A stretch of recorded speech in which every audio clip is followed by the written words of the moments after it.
Who is the biggest star in boxing? Tank Davis. And joining the beat of the game is Miami resident hip-hop star, influencer Ruby Rose. We understand the talent difference, the experience difference. We understand all of that. But the size, the pure, and we understand small guys can beat big guys. We just saw Crawford do it to Canelo. Wait, I thought it was 190. Dean, that's bad. Because you know what that tells me? That tells me that even he recognizes that he's too big for him. Yes. He recognizes that he's too big for him. The face-off between Jake Paul and Gervonta Davis on Netflix UNCUT turned into a tense moment that instantly caught everyone's attention. The atmosphere was thick with energy as Tank suddenly pushed Jake Paul during the stare-down, showing that this fight had more emotion than just hype. The two exchanged words right after, their expressions revealing a mix of confidence and irritation. Many viewers pointed out how small Tank looked standing next to Jake, with some calling the size difference shocking. However, others argued that the difference in height and build might not matter as much as people think, since skill and timing could still make it an even contest. At the end of the day, I gave this little guy an opportunity. He should be thanking me. I'm paying him. I'm his boss. He reports to me, and I'm going to fucking son him on November 14th. So fuck you, little man. You paying me? Are you paying me? Yeah. 100%? 100%. Facts? Correct. Yes? Correct? Correct. I'm your daddy.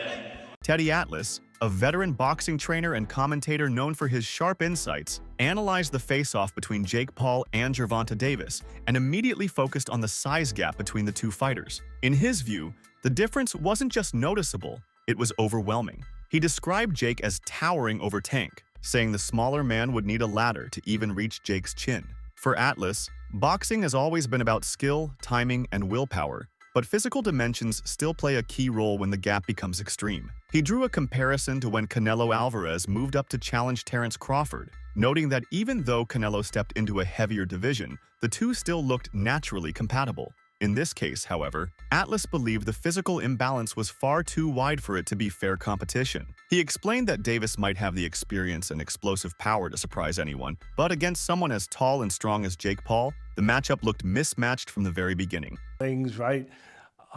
They should also have like the size of the ring, the size of the glove, all that stuff. Particulars should be in the contract, but I would probably look for one thing that is not the common thing to have in a contract if I'm Tank. A ladder.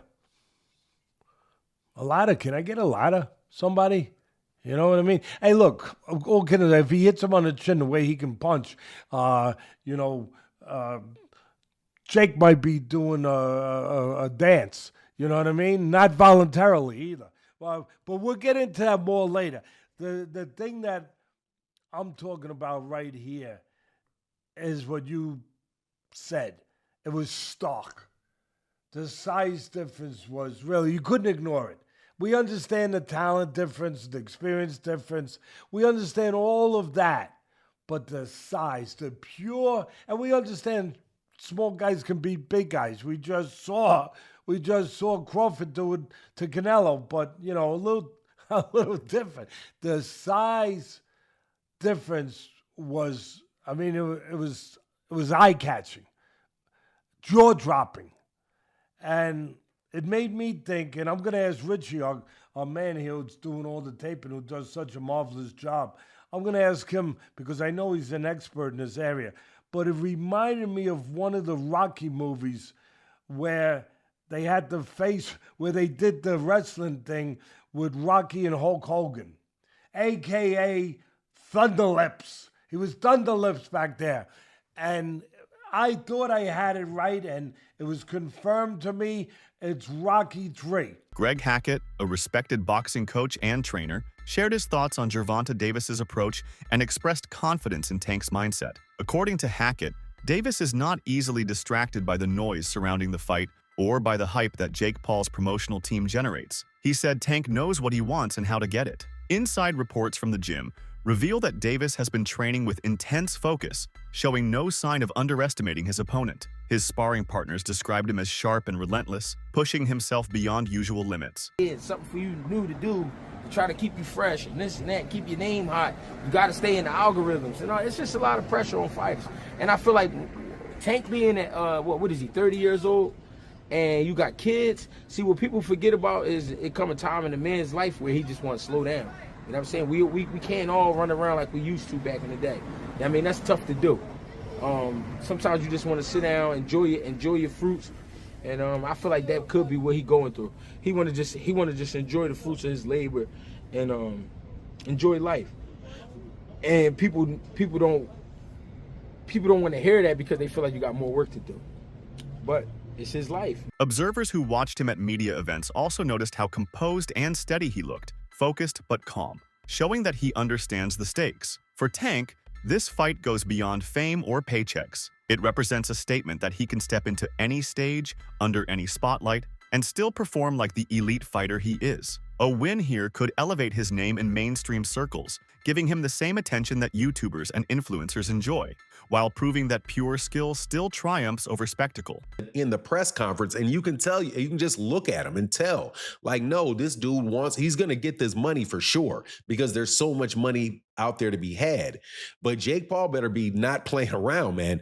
Not get cute, not play any games. Don't hit him in the back of the head. Don't rabbit punch him. Don't do any of that stuff, man, because Mike Tyson, first of all, Mike Tyson, a lot of people think Mike Tyson was pulling punches on Jake Paul, and a lot of people think that Anderson Silva was pulling punches on him too.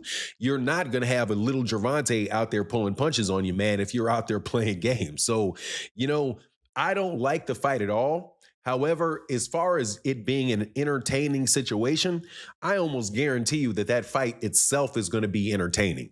That it's going to be something that you look at and you're going to say, man, everybody's going to watch it. Everybody's going to want to know what happens in it. But at the same time, it's kind of like what people think, when you see a car crash, like you're driving down the road and all of a sudden the traffic gets heavy and you're like, man, I'm going to be in traffic for a long time. And then you drive forward a little bit and then you see, oh man, this is some accident on the other side of the road and everybody just slowing down to watch. That's the type of entertainment that you can expect from this fight between Gervonta Davis and Jake Paul. Eddie Chambers, who once competed at heavyweight and later transitioned into coaching, took a more balanced perspective on the Jake Paul versus Gervonta Davis matchup. He reminded audiences that boxing history is full of smaller fighters defeating larger ones. According to Chambers, people focusing too much on size overlook the importance of timing, experience, and technique. He cited past examples where skilled, disciplined fighters overcame bigger and stronger rivals through superior intelligence and ring craft. In his view, Jake's height and reach might help him early, but Davis's explosive footwork and tactical awareness could quickly close that gap. Chambers stressed that fights aren't won by measurements but by execution under pressure. He concluded that while Jake's physical advantage is undeniable, Tank's precision and instinct could still make him the more dangerous fighter once the bell rings. That something like this can happen, but this is social media, this is what is created. There's a lane that Jake Paul has created. Honestly, I'm not mad at him for it. He's gotten a lot of fighters and, actual fighters some shine. It also has done for women's boxing a lot. So I'm not mad at him for what he's been in boxing, what he's created. This is a little crazy right here. This is a little crazy. And a lot of people will say, Tank is too small. Let me tell you something. Anybody that gets in the ring with Tank that is not a damn dinosaur is going to feel something from it. And it ain't going to be easy to hit it. Got boxing IQ. He may not sound like an intellectual guy when you hear him talk, but he knows the ring inside and out. So there's nothing that Jake Paul can do aside from make it extremely ugly by grabbing him and probably trying to throw him to the ground. I don't know what else, bite him. I don't know, but I mean, the skill level alone. Now, of course, there is a size difference, a height difference, and all that, but he's just going to struggle so much landing a shot. It's just going to look bad. To me, this is the way I see it. It's going to look bad. Tank is going to be too fast. And the punch, I believe, I'm not saying it's going to knock him out or you know, but he's gonna feel it. Timothy Bradley, a former champion-turned-analyst, offered strong support for Gervonta Davis, labeling the fight as easy money for Tank. Bradley's confidence stemmed from the contrast in their professional experiences. He pointed out that Davis has spent years facing skilled opponents who understand the rhythm and danger of real championship boxing, while Jake Paul has only fought a few professionals, many of them retired athletes or crossover celebrities. Bradley praised Jake for his work ethic and for bringing attention to the sport. But he argued that stepping into the ring with Tank is a completely different world. Davis's ring IQ, timing, and composure under fire make him a far more seasoned competitor. Bradley believes the outcome will reflect the difference between natural-born fighters and latecomers to the sport. To him, Tank's experience gives him a massive edge, and even if Jake has size, the lack of depth in his skill set will be exposed once real punches start landing. Yeah, you prove your innocence and say that it ain't fixed. Because check this out, Tank ain't gonna lose this fight. Hell no. Hell no. Tank ain't losing this fight. Too many holes. Man, Jake don't have enough experience. Yeah, man, this gonna be taking candy from a baby.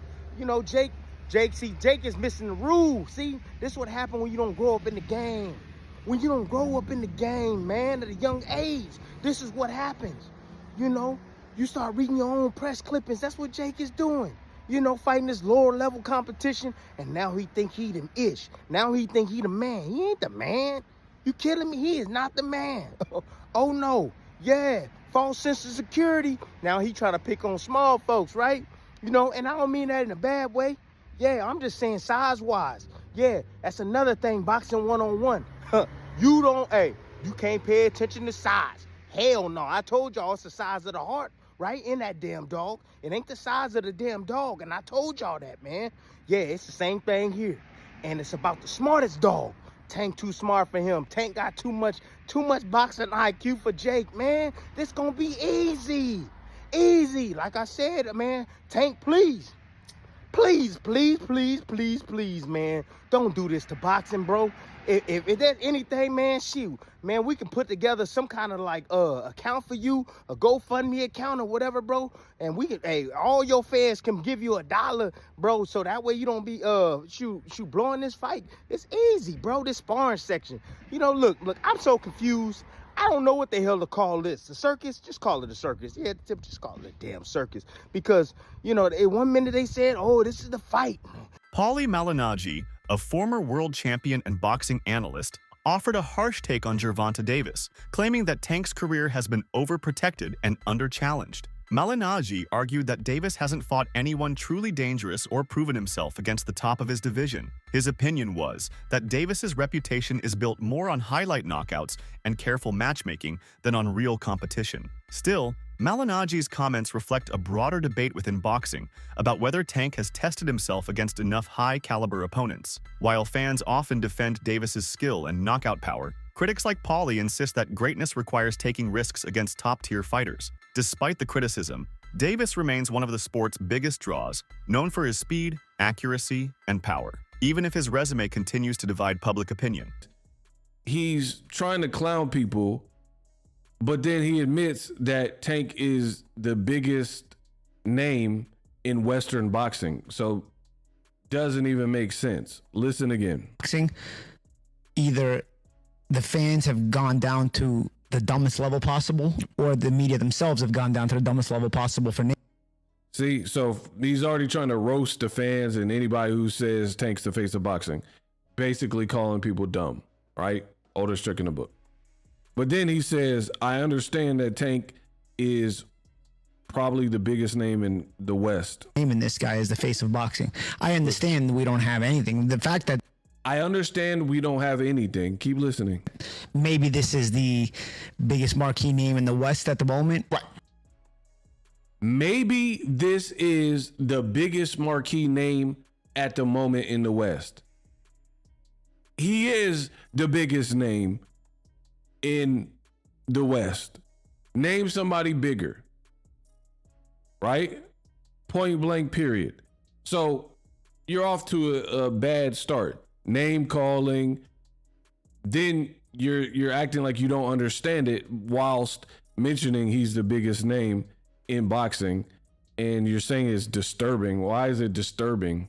It's certainly disturbing, but it also shows you that you can make anything into a star at this point. Recent reports have suggested that Gervonta Davis might be considering retirement after this high-profile matchup. Sources close to his team have mentioned that Tank's motivation has shifted from chasing legacy to securing financial freedom. The fight against Jake Paul promises one of the biggest paydays of his career, and that kind of financial reward could give him the security to step away from the sport on his own terms. Observers interpret this as a practical decision rather than an emotional one. Tank has already achieved world titles and built a strong fan base, so continuing to fight may no longer be necessary. Still, fans remain divided on whether this potential retirement is genuine or just a strategy to build hype. Go band for band on what you making. Again, there's nothing wrong with Tank going to get his money, but let's all be clear that that's all the fight is for Tank. He's telling you without telling you that he's fighting Jake just because he's getting $40 million. So when we talk about boxing being dead, Tank has to line up at the front of the line. I can't blame him, but don't throw around, oh, boxing's dead and people switch sides and all of that. You chose not to be great. That's it. You chose not to be great. Stuff like that, choices like that will kill boxing, for sure. On a competitive level, it won't kill it on a business level. On a business level, until people run out of interest in these kind of matchups, it'll do well. On a competitive level, choosing not to fight the best will kill the sport. So maybe it's better if people like Tank aren't in the sport. And I don't even say that because I want that to be the case. I think Tank is ridiculously talented, but you can't want a fighter to fight more than what they want to. You can't. Tank fans or Tank people that like Tank and think he's one of the best, you can't want it for him. And then Shakur came back with, that's how I know you soft. I can't even go back and forth with you soft ass. You rather pop to me on social media than get in that fire and get embarrassed. I get it. Peace and blessings upon you, cuz. He says, the people got your chest out so bad. You talking like you a killer, forgetting that you the one that runs, bitch. I'll be bring the fight to you. This dude, a made-up character. Quote, blessings upon you. Clown-ass dude, wanna be Kevin Gates?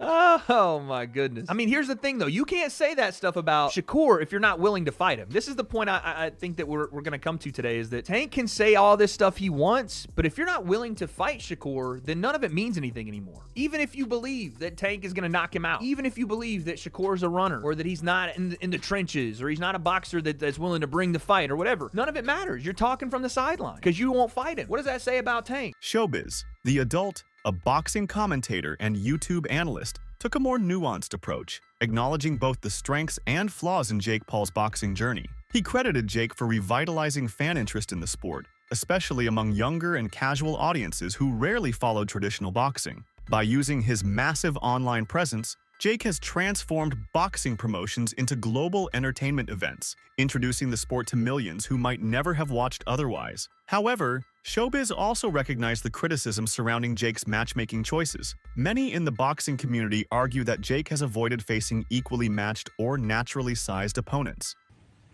Boxing is going to sing his praises like a hero.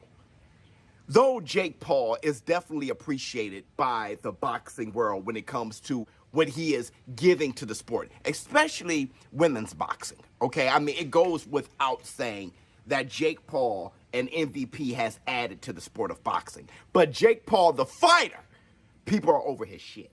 There's a huge amount of boxing pugilists in the boxing community who's over his shit. And if Gervonta Tank Davis stops that, if he is the one who stops this whole train, knocking out Jake Paul, he will become a boxing hero. People will then say, now get the hell out the sport. And I'm talking about from a fighter's perspective. That's what they're going to say. Now, it's not going to go on either one of their official records because it's an exhibition. But it doesn't matter because optically, visually, seeing that go viral, and I mean go viral, and Jake Paul will never hear the end of it. Help you up. We're going to see about it. Help you up. We're going to see. Because Gervonta Tank Davis is not only a real boxer, he's a real boy. He's 5'5". He's a lightweight. Skills pay the bills. Let him knock out Jake Paul, give him Bambi legs, or knock him down. Gervonta Tank Davis, that moment will go viral, and he will be a far bigger, well-known boxer than he is today, and he will also be a hero. And that's the Black Two Sugars. Daniel Cormier, a former UFC champion and respected sports analyst, offered a blunt critique of the upcoming Jake Paul versus Gervonta Davis fight. He argued that the matchup feels more like a business decision than a genuine competitive contest. Cormier questioned the logic behind the fight, saying that Tank is not fighting out of financial desperation, so the bout seems unnecessary from a sporting standpoint. He labeled it boring, not because of the fighter's abilities, but because the outcome feels predictable. To him, the fight appears more designed to stir social media engagement and curiosity than to advance boxing's reputation. Cormier's comments reflect the frustration of many traditional fans who feel that entertainment-driven matchups are overshadowing true competition. Still, his remarks add another layer to the conversation, highlighting how this fight has blurred the line between sport and spectacle, with fame and money now playing as much a role as skill and legacy. Wait, I thought it was 190. Dean, that's bad. Because you know what that tells me? That tells me that even he recognizes that he's too big for him. Yes. He recognizes that he's too big for him. I'm wondering how this even came about. It can't be that Gervonta Davis needs money. That can't be the reason why He's been a world champion so recently. How could he be broke? That's what I'm saying. Like, is he doing this for money? And then why and how is even Jake Paul doing this when no one respects it?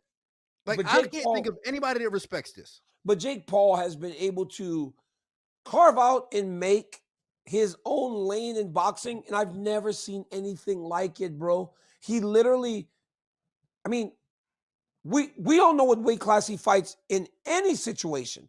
We just don't know. He kind of makes his own rules. He makes his own rules. And it seems like people are playing by those rules. I remember a couple weeks ago, the WBC and the Jose Suleiman was very upset that he wasn't going to be able to put the belt on the winner at Canelo versus Crawford. That's the thing that's happened since the beginning of the time. Those guys are very powerful in boxing. But with Zuffa boxing, it was almost like that power was getting stripped away. They were very disappointed. But how can you take those sanctioning organizations seriously when they are sanctioning this? That's my point. That's my point. That's why I think that this whole thing that we have, this boxing and this MMA argument and Zuffa getting into boxing, our argument is misplaced because things like this should not be happening. And the fact that boxing is allowing this to happen is an embarrassment to the sport. Yeah, I don't understand why. I talked about this before. Like, I didn't know why they were fighting because, I mean, Gervonta Davis's last fight was at 136 pounds. That's it for today's video. Stay tuned until next time.